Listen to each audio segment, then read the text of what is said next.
Hi everyone, and welcome to the first ever episode of Talking Sense with Karen and Hayley. Myself and Karen have known each other for a little while now, and a few weeks ago we had a casual conversation. We have regular catch-ups and we love talking about the wonderful world of fragrance.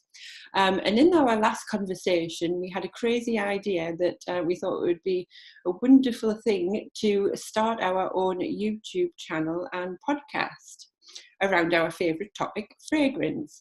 Myself and Karen both work in fragrance currently, and we've got a past in it as well. We both worked in the industry for quite a while, and we've both got a great passion and an interest for it, and we're unwillingly like to admit that we've got a lot of experience in it as well.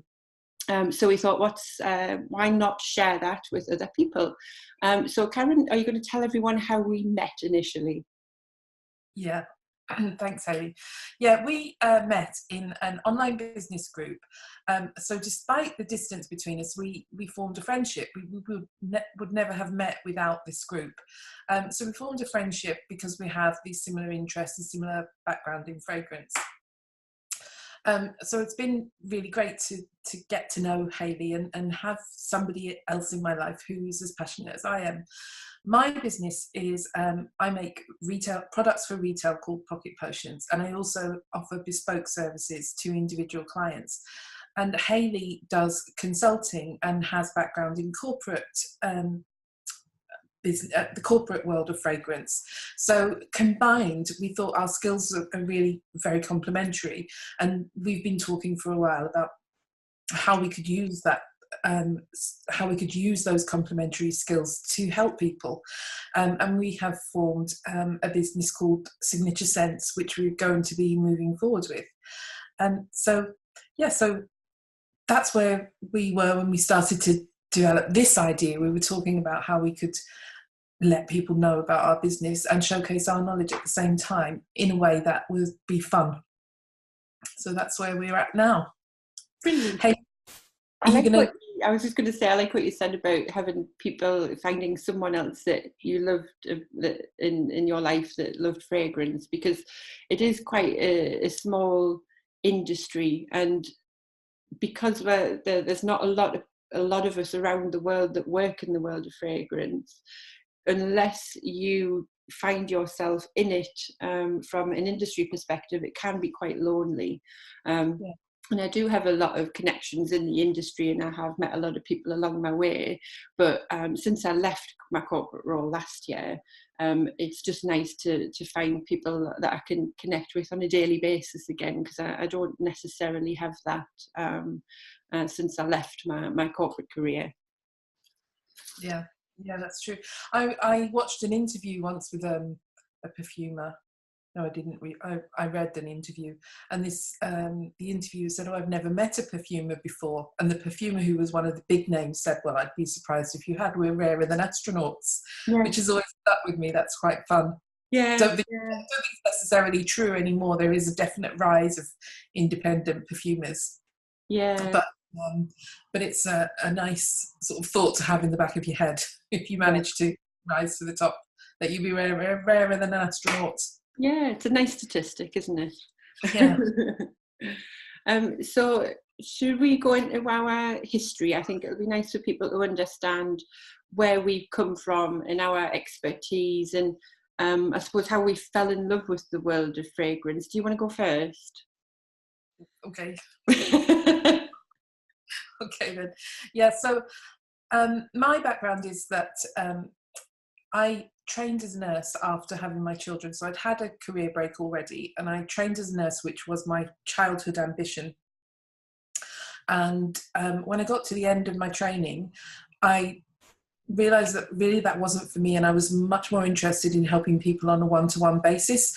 So I started to explore complementary therapies and became an aromatherapist. And from the moment I smelled my first drop of essential oil, which was lavender, on a sniffing stick, just like this one actually, it was passed to me, one single drop of lavender, and I just inhaled it, and it felt like my soul had come home. There's no better way to describe it, really.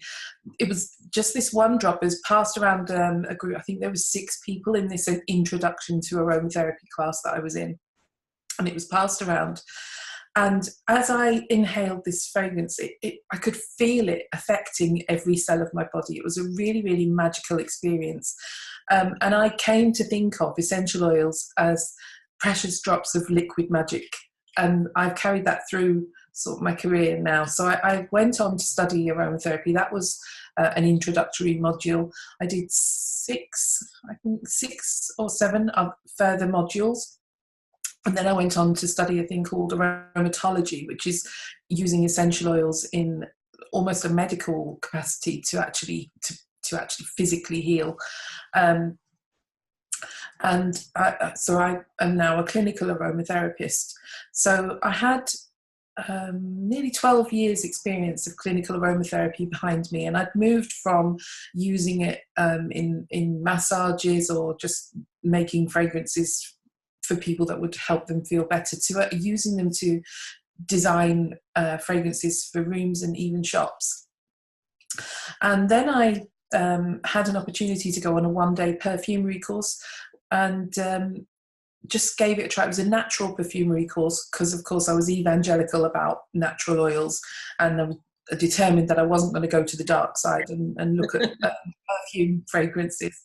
But while I was in class, I did make a really beautiful fragrance, and the tutor that was holding it had bought some aroma chemicals, and I didn't let her put it in mine, but there was a particular ingredient, I think it was hedione, if I remember rightly, that she put in somebody else's perfume, and it really made it sparkle. And my interest was piqued, you know.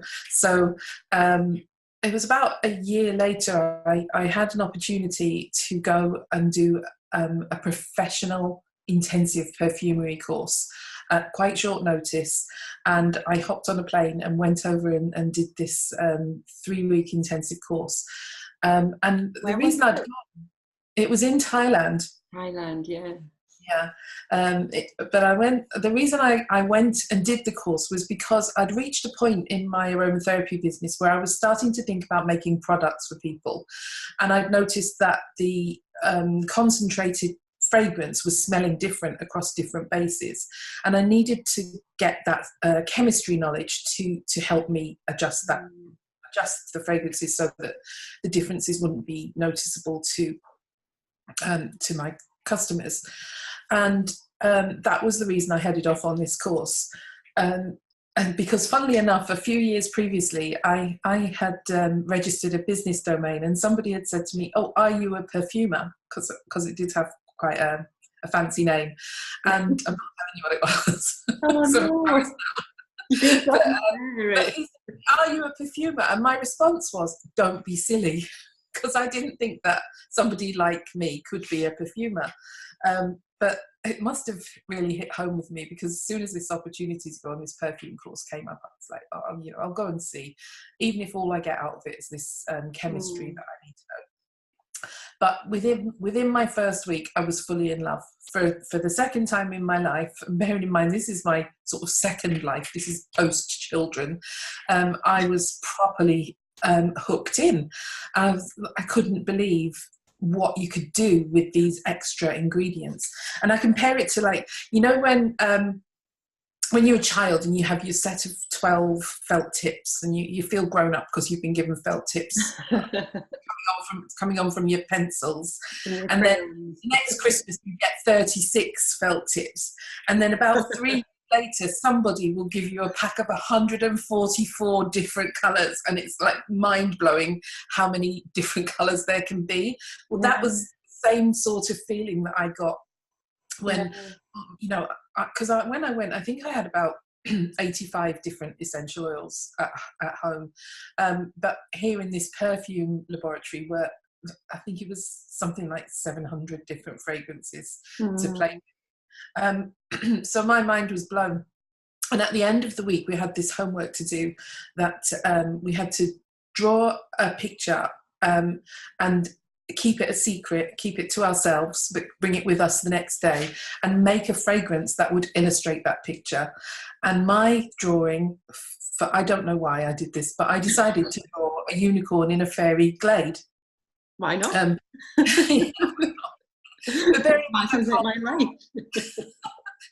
bearing in mind I can't draw, it was the picture wasn't that good. But I kind of knew what I wanted this fragrance to smell like. I wanted shimmer, and I wanted this magical feeling. Basically, I think I was deliberately trying to create something that I knew I couldn't create just with essential oils. So despite how much I love essential oils, here was me wanting to really show that I understood the difference between how to elevate a natural fragrance into the realms of magic, really. So I did it, and my tutors didn't actually get the unicorn, but they did get the magic, and they were very, very complimentary about it. So that was the end of week 1, and there were 2 further weeks after that were much more technical, and I just absolutely loved it. And since coming home, I've not really looked back, because before I went, I felt like I was trying to move my life in some. I wanted to do more, but I didn't really know exactly what it was or who I wanted to talk to, except that it was aromatherapy. And then post doing the course, I came back and I knew that I wanted to tell stories with fragrance, and I wanted those stories to either help people to move from one place to another, or to help them illustrate what they felt on the inside so that they could feel really empowered. And that's been my driving force since I did that course just over 3 years ago. But I was 47 when I went on that course. So I think to finally uncover my talent, with, an actual talent, not just something that I have learned to do, was really, really uplifting for me. So I do feel like I'm one of those women sort of in my second stage of life that really has taken a huge step forward. So that's my sort of background story to where I am now. I think that's lovely, though, because some people, like, right, some people just don't even have the luxury of finding that out, and even though you found it out later, it's still amazing that you found it. And I'm gonna brag a little about you at the minute, Karen, because I've had the luxury of working with a lot of perfumers in my career, and I've smelt some of Karen's creations, and they're amazing. And the thing I love about Karen is that it's not just about creating a nice smell with her, it's about the story behind it and the reason behind it, and getting that message over. And that's, in my eyes, that's what makes the best perfumers in the world. Because being a perfumer takes a long time, it takes a lot of training, it takes a lot of hard work, it takes an amazing memory. But if you don't have that flair and that creative side of storytelling through it, it could be any old fragrance, but the really powerful fragrances come with that backstory and that vision behind it, and that's what you're really good at. So I'm blowing your trumpet for you. Oh, thanks, Hayley. Quite a lot, actually. So my story, yes. So, so little old me. I originally went to university when I was 18 in Northumberland, and I studied forensic science, and that was purely because at school I was pretty good at science, and I suppose it kind of interested me. But I was good at it, which is why I kind of went down that route, because I thought naturally that's where I'm headed. So I chose forensic science, and at the time, the reason why I chose it, and this is really bad, because I knew I wanted to do some kind of science, but all kind of the organic chemistry and stuff sounded a little bit boring to me. But on the TV at that point of my life, and that will show you kind of my age, is that CSI was absolutely huge. And I thought, that would be quite interesting. And I think there was only 2 universities at the time that taught forensic science, and they were both in the northeast. There was one in Teesside and one at Northumbria University. So I went to Northumbria University, and I'd done 3 years of forensics. Absolutely loved it. But when I got to my last year, when I had to try and decide where I was going to go after university and what I was going to do, I became really aware that I didn't want to work in forensics. It was amazing. I loved it and it was so interesting. But from a career perspective, it really just wasn't me. It doesn't fit with my personality at all. So I panicked a little bit because at this point I was trying to look for a home for me and my then boyfriend. I'm married to him now. So I thought, I desperately need a job. So I was applying for loads of jobs online. And actually my husband found this one that was just labelled research chemist. And it's had no other information. And it was through an agency, so I didn't know anything. So I applied for that. And I got invited to an interview and I found out it was for Procter & Gamble. So at that point, I got a little bit panicked because I was like, well, Procter & Gamble, that's a pretty huge company. I don't know. I started to have that doubter, that syndrome, imposter syndrome, that's it. And I went for the interview anyway. And they said, right, we've got 3 jobs going. We've got one that worked in formulation, one that worked in processing, so the manufacturing of the products, or we've got one in fragrance.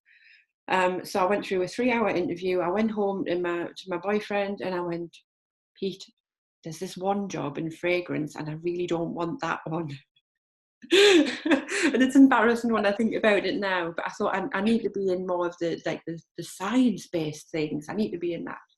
Clear, I didn't understand what I was talking about, but and I think it was the day later I got a phone call and they said, oh, they'd like you for the fragrance job.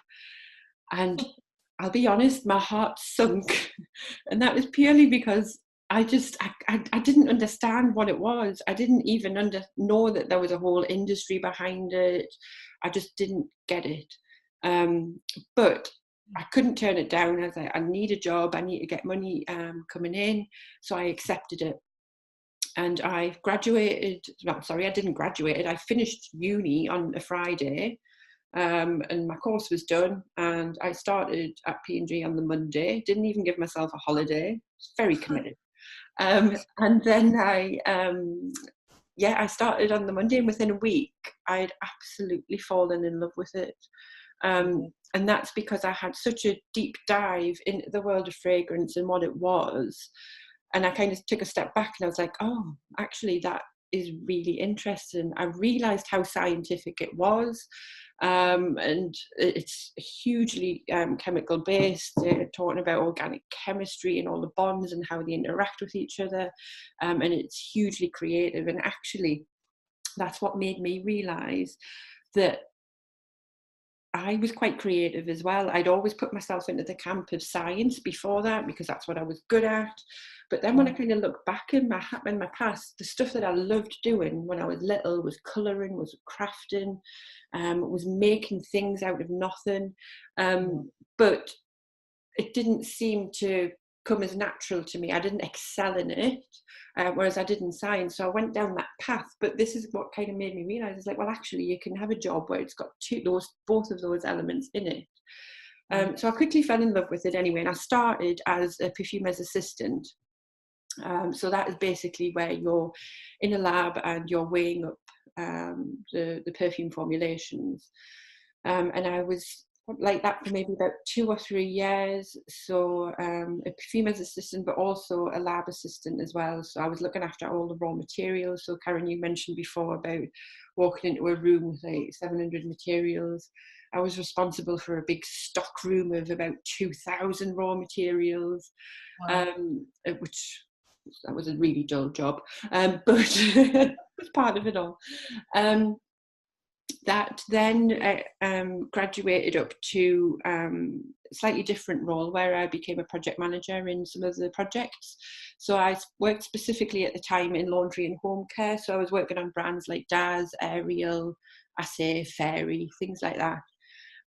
So I was then stepping into the role of managing the fragrance projects. So they would say, we want a new fragrance for Daz in the UK, and I would organise kind of the consumer testing. I would advise the perfumer what to do, what fragrances and what scents and what direction to go in, and then run that project from end to end with the brand teams as well. And I'd done that for about 10 years. So I started in 2005.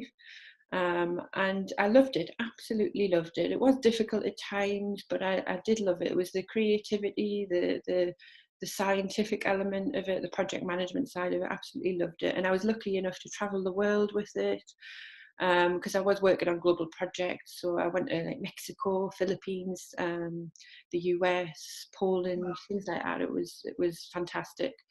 And then I was on maternity leave with my second daughter, and I got contacted about a job in Leeds. So I was still living up north. Well, I suppose Leeds is still north technically, but further north. I was still in Northumberland at the time, and I got contacted about a job at Unilever. And it was one of those moments where I kind of took a step back, because those of you who know the industry, P&G and Unilever are massive competitors. So getting a contact from a competitor was a little bit, it took me by surprise a little bit. But anyway, I basically got headhunted for a job in Leeds, which was working in their deodorant group. So I was going to become a senior fragrance manager with them, working on brands such as Lynx, or if you're in anywhere but the UK, Axe, that's what it's called, Sure, or it's also known as Degree as well in the US, Impulse and Dove as well. So I was managing the team who was developing the fragrances for those.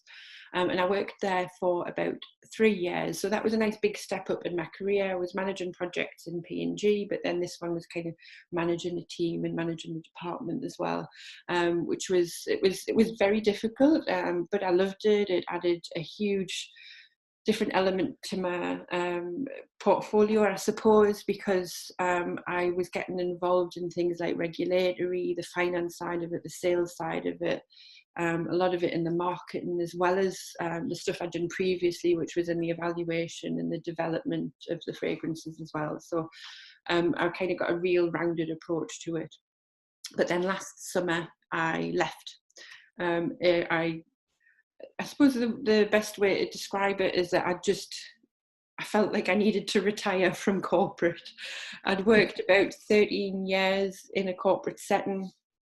It can be quite ruthless, and I'm quite a light-hearted person, and it just really wasn't the lifestyle for me anymore. I had 2 young children. I wanted to be a bit more flexible with my life. So I quit that last summer and I started my fragrance consultancy. So now I work with small businesses and other companies who are wanting to bring fragrance elements into their business, and teaching them about the world of fragrance as well. So that's my background. It's exciting. I loved it. Even though I left the corporate world, I'll never look upon it as anything other than a huge positive, because it opened up my eyes to a completely different industry I would never have even thought about entering, and I fell in love with it. And to be honest, if I didn't love it, I wouldn't have went back to it when I left the corporate world. I took about a 3-month break where I did have a think about the future and what I was going to do, and I automatically migrated back to fragrance, because not only is my experience there, but my heart's there as well, my passion's there with it. And yeah, not looking back, I'm really enjoying it. And yeah, met Karen, and I think, as you say, once you leave the corporate setting, everyone knows everyone. You're working with people in multiple different projects, and then they'll move companies and you're working with them again. But then when you leave that corporate setting, you get a little bit lost, because they're all over there doing their thing, and then there's you as an independent. So it's been really lovely when I met Karen in that group, just to be able to talk about fragrance with someone that understands it, because whenever I mention, I work in fragrance with people automatically go to fine fragrance. And it's not. I have worked on fine fragrance brands before, but my knowledge and expertise, whereas you've come from aromatherapy and you've went into personal fragrance. I came from a very kind of functional background with the laundry and the home care, and then I did move more into personal care. But I think that just opens people's eyes as well, not understanding that you've got a whole world out there of fragrance. It's not just the fine fragrance bit at the top. Absolutely, yeah. It's amazing when you think about it, because even when I was working in aromatherapy, I never really gave much thought to the fact that there's a whole industry behind how my washing liquid smells. You know, when I've got my laundry on, I like the smell because clean clothes smell lovely, but it's kind of, you take it for granted. You don't realize how much work is actually behind all that. So that's really interesting to have your eyes open to that. Mine's always been very much about my sort of love comes from how much an essential oil can affect you. But even the fragrances in the likes of Daz, which you mentioned you've worked on, they originate from natural products, even if they're now aroma chemicals that smell similar. They're all inspired by nature, and it's really, I think we've got a really nice balance here between our two ways of starting. I remember when I first saw your introduction in that business group, and you mentioned forensic science, and I was like, I can't speak to her. So I'm scared. she's like a proper scientist. And but when I think about it, I when I was at school, I was actually rubbish at chemistry because I didn't have the patience with the periodic tables and all of that kind of thing. But I did like biology, so I do like some elements of science, and I'm a massive science fiction nerd. So I like the idea that I understand little bits of science, but only the stuff I'm interested in. But I like, now I know much more about what do you call it? I've forgotten now. Organic chemistry, and I understand about molecular bonds and stuff like that. And I quite like knowing that, because when you're at school, you don't want to be the nerd that understands the complicated. I think I was that nerd, Karen. Be quiet. Oh, But it's funny. It wasn't. It's funny you say that though, because now you're the one who has got much more of a scientific background. Because to be honest, in the role that I had in both P&G and Unilever, I didn't need to have that scientific knowledge because that was in the arms of the perfumer. They had to understand the creation of it and how things would blend together and connect together, whereas my side was more kind of like the olfactive profile. What does it smell like? What does it need to be added? So I've lost a lot of my scientific skills. So now we've switched places. You're probably more of the scientist than I ever will be from now on. So it's so funny, isn't it? Because if I was to take my CV to Procter & Gamble or Unilever, they'd probably laugh me out the building. So, in terms of what it actually says on paper.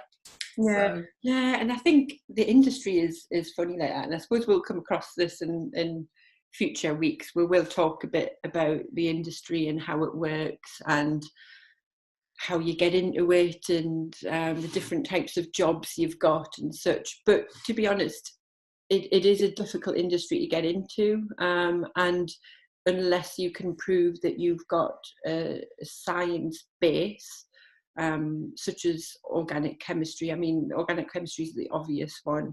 I managed to get in it through a forensic science degree, which was much more of an applied science. But even then, you need to prove your scientific knowledge and base, and unless you can't do that, it is hugely difficult to get into. And even then, I know people, and I feel really bad sometimes because I just fell into it. I did stumble into it. I kind of just tripped through the door and I was like, oh, hello. It's like a bit of an Alice in Wonderland situation where I did fall down a hole and I found something wonderful. But there are people who I know that have been trying to get into the industry for years and they can't. So it is a difficult one to crack for sure. So I do feel very lucky in that respect. Yeah. So, I think between the two of us, we've got loads to talk about, and we've already got a huge list, haven't we, of subjects that we want to cover. Oh yes.